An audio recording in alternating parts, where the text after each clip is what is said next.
Si Shahraban Kay ay isang 23-year-old na Iraqi at isang German citizen. Siya ay nagmula sa napaka-istriktong pamilya. Ang kanyang mga magulang ay nagmula sa Yazidi community ng Northern Iraq. Siya ay kilalang beauty vlogger at napaka-aktibo niya sa Instagram. Sa kanyang Instagram ay makikita ang kanyang mga post tungkol sa damit, makeup at buhok. Kinasal na dati si Shahraban pero naghiwalay din sila ng kanyang mister. Noong August 2022, sinabi niya sa kanyang pamilya na makikipagkita siya sa dati niyang mister dahil may importante umano silang pag-uusapan. Pero hindi na nakabalik pa si Shahraban. Kaya naman nagumpisa na mag-alala ang kanyang pamilya. Hinanap siya ng kanyang pamilya at sa huli ay nakita nila ang kanyang Mercedes malapit sa Danube River. Pagkabukas nila ng sasakyan ay nakita sa backseat ang wala ng buhay na si Shahraban. Halos hindi na makilala si Shahraban ng kanyang pamilya dahil napakaraming saksak sa kanyang mukha. Pero dahil sa kanyang buhok at katawan, alam ng pamilya niya na siya yon. Tumawag sila ng pulis at gusto nilang ipa-autopsy ang katawan para malaman kung ano ang nangyari at kung sinong gumawa nun sa kanilang anak. Halos hindi makapaniwala sa sinapit ng anak ang kanyang mga magulang. At dahil bago siya umalis, sinabi niya na makikipagkita siya sa dati niyang mister, kaya naman alam ng kanyang mga magulang kung sino ang ituturo nilang suspect. Kahit sigurado na ang pamilya ni Shahraban kung sino ang gumawa nun sa kanilang anak, kinakailangan pa rin ng mga pulis na magsagawa ng DNA test sa katawan. Isang araw pagkatapos ng DNA, naghanda na rin ang kanyang pamilya para sa libing. Ngunit nakatanggap sila ng isang nakakagulat na balita na yumanig sa buong Germany. Dahil ang babaeng natagpuan ay katunay hindi si Shahraban, kundi ibang babae. Ang kanyang pangalan ay si Khadija, 24 years old. Siya ay nakatira sa lugar na may layong 100 miles mula sa kung saan nakatira sina Shahraban. Pinatay siya at inilagay sa sasakyan ni Shahraban. Napagkamalan si Khadija na si Shahraban ilang oras lamang matapos makitang buhay si Shahraban. At si Shahraban at ang kasabwat niya na si Shikir ay inaresto. Lumalabas na ang pagpatay ay parte pala ng isang madilim na plano. Yun ay para pekein ni Shahraban ang sarili niyang kamatayan para makatakas na sa problema niya sa buhay. Nalaman din ng mga pulis na gumawa si Shahraban na ilang mga peking Instagram accounts at nagsimulang maghanap ng iba't ibang babae sa Germany, lalo na yung mga malapit sa lugar kung saan siya nakatira. At ang hinahanap ni Shahraban ay mga babaeng kamukha niya o may hawig sa kanya. Babaeng kakulay niya ang balat, kapareho ng kanyang buhok, katawan at kasing tangkad niya. Pag nakita niya na medyo may hawig sa kanya, isa-isa silang mini-message ni Shahraban. Marami ang nag-reply sa kanya at isa na nga doon si Khadija. Si Khadija ay isa ring Instagram beauty vlogger at napaaktibo din niya sa kanyang Instagram. Ang unang plano na ginawa ni Shahraban ay kontakin ng iba't ibang babae at pinakilala niya ang kanyang sarili bilang manager ng isang kilalang rapper sa Germany. At sila naghahanap umano ng modelo para sa isang music video. Na normal lamang na ginagawa ng mga managers o artists na makipag-ugnayan sa iba't ibang tao para i-hire. At magda-direct message sila sa Instagram. Kaya parang hindi naman nabago ang mga ganong bagay, lalo na sa generation ng mga millennials at Gen Z. At ang tinutukoy ni Shahraban na kilalang rapper ay ang German rapper na si Loon. Sobrang sikat ni Loon sa Germany at milyon na ang kanyang followers sa Spotify. At isa ring Iraqi si Loon kaya naman sobrang naging interesado si Khadija nung nabasa ang message ni Shahraban.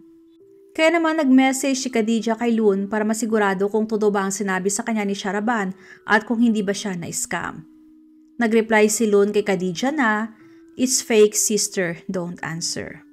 Doon nalaman ni Khadija na isa pala yung scam kaya naman hindi na niya pinansin pa si Shahraban. Pero hindi sumuko ang babae. Kaya naman nag-isip ulit siya ng panibagong plano.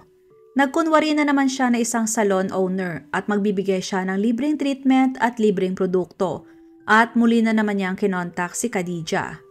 Ang salon na tinutukoy ni Shahraban ay katunayang pagmamay-ari ng dati niyang mister. Pumayag si Khadija na makipagkita para sa libreng treatment. Sinabi pa ni Shahraban na susunduin pa niya si Khadija para hindi na ito mahirapan. Mula sa kanilang lugar bumiyahe pa ng halos 100 miles si Shahraban para lamang makita si Khadija. Maaaring na-appreciate ni Khadija sa mga oras na yon ang kabaitan ng kunwaring salon owner, kaya naman excited na siya na makilala ito ng personal. Hindi rin bago yon para sa mga influencers na makatanggap ng mga imbitasyon, proposals para gawing modelo ng kanilang mga negosyo at iba pa. Kaya naman nag-set up sila ng araw at oras na magkita. Sa kanyang TikTok account ay katunayan may mga pahiwatig na sa mga post si Khadijah. At ang huling video na kanyang naipost sa kanyang TikTok ay noong unang bahagi lamang ng August 2022. Noong dumating na ang araw ng kanilang pagkikita, sinundo ni Khadijah si Sharaban at ng kanyang kasabwat na si Sheker. At dinala nila sa liblib na lugar si Khadijah at sinaksak siya ni Sheker ng 50 beses sa mukha. Doon na nakita ang katawan ni Khadijah sa loob ng Mercedes noong August 16 sa sasakyan na pagmamay-ari ni Sharaban. Malinaw ang intensyon nila na saksakin sa mukha ng maraming beses si Khadijah para hindi siya makilala ng pamilya ni Sharaban at iisipin nila na siya ngayon dahil sa kanyang buhok at katawan at kulay ng balat. Katunayan kahit ang mga pulis na rumisponde sa crime scene ay hindi rin makapaniwala ang ibang tao ang kanilang nakita dahil base sa kanilang mga pictures ay sobra silang magkahawig. Pinaniniwalaan ng kasabwat ni Sharaban na si Sheker ay binayaran niya ng 80,000 euros o halos 4.8 million sa peso para gawin ang pagpatay kay Khadijah. May mga lumalabas pa na balita na si Sheker ay boyfriend daw ni Sharaban. May mga nagsabi din na kaibigan lamang niya ang lalaki. Bago na aresto si Sharaban ay nagawa pa niyang bumili ng pizza na parang walang nangyari.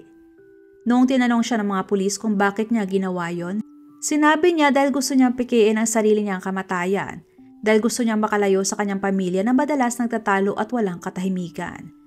Napag-alaman na pagkatapos niya makipag-divorce sa kanyang dating mister, nagkaroon ulit ng bagong karelasyon si Sharaban pero ayaw ng kanyang mga magulang sa lalaki. Lumalabas na nagmula sa isang konserbatibo at tradisyonal na pamilya si Sharaban. Maaring kaya magulo ang kanilang pamilya dahil sa hindi pabor sa bago niyang karelasyon. O di naman kaya baka pinagbabantaan din siya ng kanyang pamilya. Pero kung ano man ang totoong rason ay hindi yon inilabas pa sa publiko. Basta ang tanging solusyon na nakikita ni Sharaban para makalayo sa kanyang pamilya ay ipalabas na siya ay patay na. Isa rin sa teorya ng mga pulis na gustong palabasin ni Sharaban na ang pumatay ang kanyang dating mister. Kaya sinabi niya sa kanyang pamilya bago umalis na makikipagkita siya sa kanyang ex. Hindi lamang si Khadijah ang biktima ni Sharaban kundi pati na ang kanyang dating mister. Gusto niya ring makulong ito. Inaresto ang 2 suspects at dinala sa kustodiya ng mga pulis at nag-aantay ng kanilang sentensya. Kung sila ay mapatunay nagkasala, sila ay mahaharap sa habang buhay na pagkakakulong. Pero dahil sa pag-amin ni Sharaban, hindi malayong makukulong sila ng habang buhay ni Sheker.